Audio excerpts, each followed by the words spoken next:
You wake up one morning and something's different. Not your room or your life, just you. There's a poster of Naruto on your wall and you don't remember putting it there. You aren't obsessed. Not yet. The first episode. It starts with one show. A friend says, try this. You sit down for 20 minutes. 3 hours later, you haven't moved. You didn't even know what happened. The story pulled you in and the characters felt real in a way you weren't expecting. You tell yourself you'll watch one more episode. That's a lie you'll tell yourself for the next 5 years. The thing that hooks you is not the animation. It's mainly the characters. These aren't simple heroes and villains. They carry weight, lose people, and fail. Gon from Hunter x Hunter cries and it hits you harder than most things in real life ever have. You don't explain this to anyone. They won't get it. Anime spans every genre you can imagine. Fantasy, science fiction, psychological thrillers, slice-of-life dramas. Stories that tackle identity, morality, love, loss. There's something in there for everyone. And when it finds you properly. If you just felt something reading that, good. That's the whole point. Hit subscribe. There are more stories like this waiting for you. The fan hole. You find the community, Reddit threads, Discord servers, YouTube channels dedicated entirely to breaking down one anime universe, and people analyzing family lineages and alternate endings and hidden symbolism in the scene that lasted 4 seconds. You read one thread at 11 p.m. and looked up at the clock. It's 2 a.m. This is normal now. The community isn't what you expected because it's not just teenagers in basements. It's people of your age, older, younger, from different countries, speaking different languages, all connected by the same story. You meet someone online from Brazil who also cried at episode 116 of Hunter x Hunter. A stranger from halfway across the world becomes someone you talk to every week. Fan artists, writers, video editors, people making AMVs that remix emotional moments from shows you love. People writing fan fictions that expands universes beyond where the original ended. Fans are really building parallel worlds inspired by it. The anime community keeps things alive in a way nothing else does. Hunter x Hunter has gone a multiple years-long hiatuses since 2006, the longest lasting nearly 4 years. The fan base got louder. People rewatched it and caught things they missed the first 3 times. They wrote, drew, and discussed more. The show paused, but the community never did. The money problem. You walk into a store like Kinokuniya or Box Lunch and you see the merchandise. Figurines, posters, clothing, and manga volumes stacked from floor to shelf. You tell yourself you just look. That's also a lie.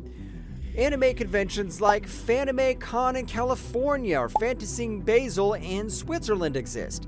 Tickets start at around $100 before you've touched travel or a hotel. You go anyway. You come back with a bag full of things you didn't need and 100 memories you didn't expect. You meet real people at those events. People who understand why you have strong feelings about a fictional character's arc. That's worth the ticket price alone. The expenses stack quietly. Merchandise, convention tickets, streaming subscriptions, it's money spent on belonging somewhere. Most fans don't regret a single purchase. The food situation. You watched Food Wars on an empty stomach once. This is a mistake you made exactly one time. Anime food looks better than any food you've seen anywhere in real life. The bacon and eggs from Howl's Moving Castle is a specific kind of beautiful torture. The noodles, the bento boxes, and the omu rice from Maid Sama. You start looking at food differently. You look up recipes. You try things you never would have ordered before. Japanese culture sneaks into your daily life in small ways you don't even notice happening. Hot tea with dinner, leaving your shoes at the door. Elder characters in anime pass down philosophical wisdom in the middle of storylines. You absorb it. Some of it sticks. You slow down a little and pay attention differently. Small habits pick up from hundreds of hours of watching characters live their lives. The time investment nobody told you about. One Piece has over 1,000 episodes. That is more than 400 hours of content. Pokémon has been airing since 1997. Doraemon since 1979. Being a fan is not passive. You track release dates and follow Reddit threads for new episode reactions the morning they drop. You check fan forums for theories and check back 3 days later to see who is right. This is not something you do occasionally. It becomes part of your routine the way the morning news is part of someone else's. And the cliffhangers, the hiatuses that stretch not for weeks but for years. You sit with a story left half finished and you wait. You rewatch in the meantime, and somehow the 10th rewatch still gives you something new. A detail in the background, a line that means something different now. Every rewatch lands differently. The part that gets heavy. 3 years in, you notice something you didn't see coming. Anime helps you get through things. Not in a vague way, in a very specific way. A breakup, a move, a period of time where things were hard to put into words. You put on Fruits Basket or Naruto, and something in the story met you exactly where you were. Friendships between characters like Naruto and Sasuke that showed what loyalty looks like even when it gets complicated and painful. A character from Kotaro lives alone that quietly reminds you that support systems and friendships matter. Assassination Classroom giving you a real lesson about independence and leaning on others in the same 20-minute episode. You were watching because it helped you. The emotional investment fans feel for these characters is real.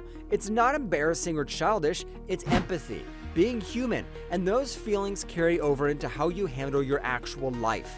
Fans who grow up with anime describe it as a real source of resilience. The themes of perseverance, friendship, and getting back up again.